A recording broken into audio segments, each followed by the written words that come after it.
රට තුළ අයත් ඇතිවුණු තෙල් පෝලිම් නිසා මාලිමා ආණ්ඩුවේ විශ්වාසය බිඳ වැටිලද මේ ඒ පිළිබඳ සංවාදයක්.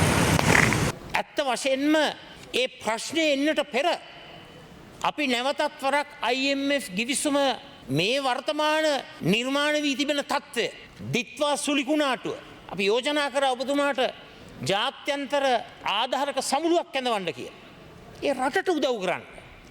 අපි කිව්වා IMF ගිවිසුම වෙනස් කරගන්න කටයුතු කරන්න කියලා. ඒ රටට උදව් කරන්න. ජනතාවට උදව් කරන්න. ඔබතුමා කිව්වනේ අනේ ප්ලීස් එපයි කියලා. දැන් ඇත්ත කතාව අනේ ප්ලීස් නෙමෙයි. ඇත්ත වශයෙන්ම මේ රටේ ජනතාව වෙනුවෙන් අපි මේ පියවර අනිවාර්යයෙන්ම තබන්නට ඕන. මේ IMF ගිවිසුමත් එක්ක මේ යන විදිහට අනිවාර්යෙන්ම මේ නැවත වරක් මේ ගිවිසුම සාකච්ඡා කරලා ඒක ජනතාවාදීව ජනහිතකාමීව පොදු ජනවාදීව වෙනස් කරගත යුතුයි කියන එක මම මේ අවස්ථාවේ ප්‍රකාශ කරනවා. අපිට ප්‍රධාන ප්‍රශ්නය තමයි අපිට මාස 2-3 තෙල් ගබඩා කිරීම සඳහා ප්‍රමාණවත් වන ධාරිතාවක් අපේ ගබඩාවල නැහැ. ඒත් අපේ ගබඩා හැම විටම කරන දේ මොකද්ද? ඊළඟ නැව එනකොට ඒ නැවේ තෙල් ගබඩා කර ගැනීම ඒ නැවේ තිබෙන තෙල් ගබඩා කර ගැනීම සඳහා අවශ්‍ය වෙන විදිහට ගබඩා හිස් කරමින් තියෙන්නත් ඕන. ගබඩා පුරවගෙන ඉන්න බෑ.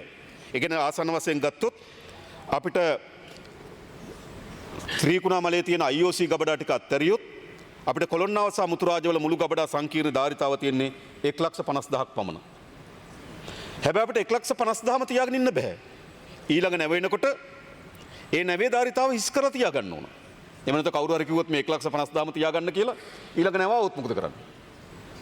ඒතර මෙට්‍රික් ටන් 1,800ටත් අපි පිරිපහදුවෙන් ඉඳීමට ගබඩා පාසුකම් ටික අපි සකස් කරගන්න ඕන. ඒ නිසා මම හිතන්නේ ඉතාමත් හොඳින් මේ තිබෙන ගබඩා වලට අනුරූපී වන පරිදි සැලැස්මක අපි හිටියා. ගබඩාවල තියාගන්න පුළුවන් ප්‍රමාණය, නැවක් ආවට පස්සේ ගබඩා හිස් කරගත යුතු ප්‍රමාණය, ඊට පස්සේ අපේ පිරිපහදුවෙන් තෙල් දෛනිකව නිෂ්පාදනය කරන ප්‍රමාණය ගබඩා කරගැනීම සඳහා අවශ්‍ය වෙන පහසුකම්. ඒ නිසා මම හිතනවා අපේ ගබඩා පද්ධතිය ඉතා හොඳින් කළමනාකරණය කරමින් තිබෙනවා. ඉතා හොඳින් දත්ත බලමින්, දිනපත අවශ්‍යතාවයන් බලමින්, නැව් වෙන දින බලමින්, අපේ පිරිපහදුවේ නිෂ්පාදනය වෙන තෙල් ප්‍රමාණය බලමින් ඒ අවශ්‍ය වෙන ධාරිතාව තමයි අපි ආරක්ෂා කරගන්න ඕනකම තිබෙන්නේ. එහෙම නැතුව මම හිතන්නේ නෑ ගබඩා නිකම් පුරවගෙන ඉන්න බෑ. ඒ වගේම දෛනිකව මාකට් එකට තෙල් යනවා. මේ ඔක්කොම සංසන්දනය කරමින් තමයි අපි ගබඩා පද්ධතිය පරිපාලනය කරමින් තිබුණා. අපි දන්න ලෝකේ වෙනත් රටවල් වල හදිසි අවස්ථාවකදී සංචිත වෙනම ගබඩාවල තියෙනවා. දෛනිකව මෙහෙයුමට අවශ්‍ය වෙන සංචිත වෙනම තියෙනවා. නමුත් අපේ තියෙන මොකද්ද? සංචිතත් දෛනිකව මෙහෙවන ගබඩත් එකම තැනක තියෙන්නේ. ඒ නිසා අපේ පිරිපහදුවෙන් එන ප්‍රමාණය, වෙළඳ පොළට නිකුත් කරන ප්‍රමාණය, නැව් වෙන දින අපිට තියෙන ගබඩා. මේවා ඉතා හොඳින් කළමනාකරණය කරගන්න ඕනකම තිබෙනවා. ඉතින් ඒක අපි කරමින් තියෙනවා. මම මේ කියන්නේ අපි මේත් එක්ක අපිට ඕන විදියට නැව් ගෙන්න බෑ.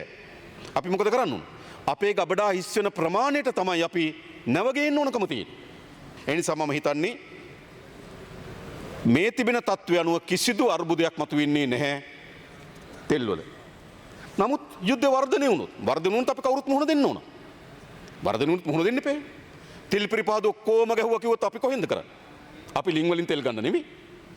ඒ නිසා යථාර්ථවාදී මේ ප්‍රශ්නේ මේ විදියට තියෙන තාක්කල් මේ ප්‍රශ්නෙට උත්තර තියෙනවා. හැබැයි මේ ප්‍රශ්නේ මෙතනින් එහා වර්ධනය වෙනව නැද්ද කියලා තීරණය කරන්නේ අපි නෙවෙයි. අපි නෙවෙයිනේ. ඒ වර්ධනය අනුව ප්‍රශ්නේ මොන විදියට වර්ධනය වේද කියලා අපි උපකල්පනය කරමින් ඒකට අවශ්‍ය වෙන සැලසුම් හදනවා. ඒකට තමයි ආණ්ඩුවක් ඉන්නේ. අපි පිළිගන්නවා මේ ගෑස් අර්බුදය, තෙල් අර්බුදය මේව බරපතල අර්බුද. අපි පිළිගන්නවා මේවට ලේසි විසඳුම් නැහැ. හැබැයි එකක් මතක තියාගන්න, ඔබතුමන්ලා බලයට පත්වීම තුළ ජනතා විශ්වාසයක් ගොඩ නැගුණා. දැන් අද ගෑස් ප්‍රශ්නය හෝ වේවා, තෙල් ප්‍රශ්නය හෝ වේවා, මේ පෝලිං නිර්මාණය වීම තුළ ඒ විශ්වාසය බිඳ වැටිලා තිබෙනවා. ඔබතුමන්ලගේ වගකීමක් තමයි මේ රටේ පෝලිං නිර්මාණය නොවන්නට මේ ප්‍රශ්නය උද්ගත වූ විගසම රටට කරුණු පැහැදිලි කරන්න තිබුණා. ඒ කරුණු පැහැදිලි කිරීම තුළ ජනතාවගේ විශ්වාසය තහවුරු කරගන්න තිබුණා. ඒ ජනතාවගේ විශ්වාසය තහවුරු වුණා නම් පෝලිං නිර්මාණය වෙන්නේ නැහැ. සත්‍ය අවබෝධ කරගෙන ඔව් මේක මහා බරපතල අර්බුදයක්. මේ බරපතල අර්බුදය තුළ මේ කියන ආකාරයට මෙච්චර කාලයකට ඩීසල් තියෙනවයි කියනවා පෙට්‍රල් තියෙනවයි කියනවා.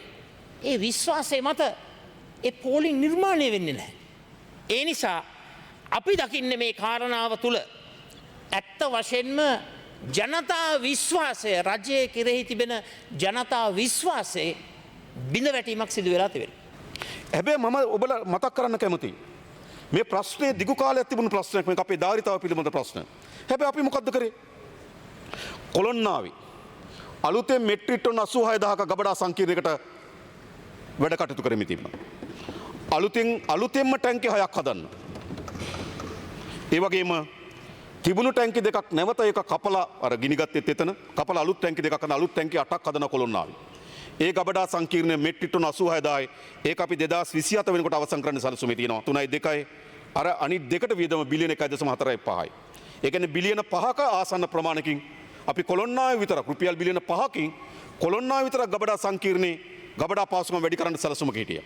දැන්ට මුල්ගල් තියලා වැඩ කරලා ඔක්කොම කොන්ත්‍රාත් ප්‍රදාන කරලා තියෙනවා. වැඩ කරමින් යන්නේ.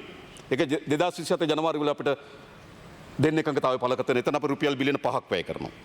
ඊළඟ විශේෂම ගත්තොත් මුතුරාජවිල අපි අලුතෙන් ගබඩා සංකීර්ණ ධාරිතාව මෙට්‍රික් ටන් 40000කින් වැඩි කරන්න අපි සැලසුම් හදලා තිබුණා. ඊළඟ ගත්තොත් ත්‍රිකුණාමලේ ප්‍රධාන සාකච්ඡාවක් දැන් යනවා. ඒ ත්‍රිකුණාමලේ ගබඩා වලට මොකද උනේ කියලා. ගබඩා 24ක් තිබුණා. පහුගිය ආණ්ඩුවේ එකෙන් ඒ කියන්නේ ගබඩා මුළු ප්‍රමාණයෙන් අපිට තනියම පාලනය කරන්න පුළුවන් 24ක් තියෙනවා. ඒ 24න් හැබැයි අපිට එකපාරයක වියදම් කරන්න බෑ. අපි අධීර කීපයකින් ඒ ගබඩා ටික නැවත ප්‍රතිසංස්කරණ සැලසුම හැදුවා. ඒ පළවෙනි අධීර තමයි ටැංකි 4ක්. අපි තෝරාගත්ත ප්‍රතිසංස්කරණය කරන්න. ඒ ටැංකි 4න් දෙකක් ප්‍රතිසංස්කරණය කරලා අවසන් අනිත් ටැංකි දෙක ප්‍රතිසංස්කරණය කරනවා. හැබැයි ගබඩා ප්‍රතිසංස්කරණ කරාට වැඩක් නැහැ. නල පද්ධතිය අපිට නැතුව. ඒ නිසා අපි එයා සමාන ලෙස මුහුදේ ඉඳන් නල පද්ධතියක් අපි ත්‍රිකුණාමලේ පරණ නල පද්ධතිය තියෙනවා. ඒවා දිර්ලා තියෙන. ඒ වගේ යන්න බෑ. ඒ නිසා අලුත් නල පද්ධතියක් කෙලවන්න අපි ටෙන්ඩර් කෝල් කරලා තියෙනවා. ඒක අපේ වියදම රුපියල් බිලියන 7.37යි. එනිසා මම විශ්වාස කරනවා මේ තියෙන අර්බුදයට මුහුණ දෙන්නත් පුළුවන් දිගු කාලයක් අපිට දිගු කාලීන විසඳුමක් කරා නැවත මෙවැනි අර්බුදයන් පිළිබඳ සැකයක් ජනතාව තුළ ඇති නොවන ආකාරයෙන් මේකට මුහුණ දෙන්නත් පුළුවන්. එනිසා අපි මේ දෙකේම වැඩ කරමින් තිබෙනවා. නමුත් මම නැවත කියන අවධාරණය කරන්න කැමතියි. මොකද්ද? මේ தત્ත්වය තීරණය කරන්න අපි නෙවෙයි. අපි සැලසුම් හදන අපේ ධාරිතාවට. අපි සැලසුම් හදන අපේ හැකියාවට. හැබැයි තත්ත්වයක් මතුවේ හැකි අපේ හැකියාවට උරුත්තු නොදෙන. කොහොම හරි දසලක්ෂයකට වැඩි ප්‍රමාණයක් අපේ රටේ ශ්‍රමික ප්‍රජාව ඉන්නවා. විදේශ රටවල විශේෂයෙන්ම මැද පෙරදිග ප්‍රදේශයේ සේවය කර. මේ අයගේ ආරක්ෂාව වෙනුවෙන් විධිමත් වැඩසටහනක් අවශ්‍යයි. ලක්ෂ 10කට පමණ ආසන්න ප්‍රමාණයක් ඒ ගැටුම් සහිත කලාපේ විදේශගත ශ්‍රී ලාංකිකයින් ඉන්නවා. ඉතින් අපි බලන්න ඕනකම තියෙනවා ශනිකව මුහුණ දියකේ අනතුරකදී මේ ශ්‍රී ලාංකිකයන් බලාගන්නේ කොහොමද? දැනට අපි හැම තානාපති කාර්යාලයකම පැය 24 පුරා දිවත් වෙන හොට්ලයින් සර්විස් එකක් ආරම්භ කරලා තියෙනවා. ඕනෑම කෙනෙකුට ඕනෑම මොහොතක තමන්ගේ ගැටලුව තානාපති කාර්යාලයට දැනුම් දෙන්න පුළුවන් පැය 24 පුරාම. ඒ වගේම විදේශ සේවා නියුක්ති කාර්යාංශෙත් අපි එවැනි පැය 24 පුරාම ක්‍රියාත්මක වෙන ශනික සේවාවන් සපයන මධ්‍යස්ථානයක් අපි හදලා තිබෙනවා. ඊළඟ විදේශ කටයුතු අමාත්‍යාංශෙත් අපි එහෙම සේවාවක් හදලා තියෙනවා. අපේ රටේ ඕනෑම ශ්‍රී ලාංකිකයෙකුට තමන්ගේ දෙමව්පියෝ, තමන්ගේ ඥාතියෙක්, තමන්ගේ සහෝදරයෙක් ඉන්නවනම් මොකක් හරි අනතුරක් පිළිබඳ සැකයක් තියෙනවනම් ඒගොල්ලන්ට අමාත්‍යාංශයට දැනුම් දෙන්න පුළුවන්. ෆොරින් බියුරෝ එකට දැනුම් දෙන්න පුළුවන්. ඒ ශනිකව අපිට තානාපති කාර්යාලය සම්බන්ධ කරගෙන තානාපති කාර්යාලයත් එක්ක ඒ තත්ත්වයට අපිට මැදිහත් වෙන්න පුළුවන්. ඒ වගේම තානාපති කාර්යාල වලට කෙලින්ම මේ රටේ පුරවැසියන්ට පැය 24 පුරාම කතා කරන්න පුළුවන් අවස්ථාවක් හදලා දීලා තියෙනවා. ඒ නිසා අපි විශේෂයෙන්ම විදේශගත ශ්‍රී ලාංකිකයන්ගේ ආරක්ෂාව පිළිබඳ කල්පනා කරමින් සැලැස්මකට අවතීර්ණ වෙලා තියෙනවා.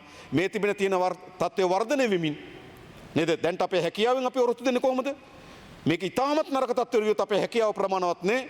එවනම් ඒ හැකියාව අපි අත්පත් කර ගැනීම සඳහා අපේ තියෙන රාජතාන්ත්‍රික සබඳතාවයන් මොනවද? අනිත් රාජ්‍යයන් එක්ක ඒ සඳහා සහායක් ලබා ගැනීම සඳහා කටයුතු කරන්නේ කොහොමද? අපි ඒ ශේෂ්ත්‍ර පිළිබඳ අවධානය යොමු කරමින් තිබෙනවා.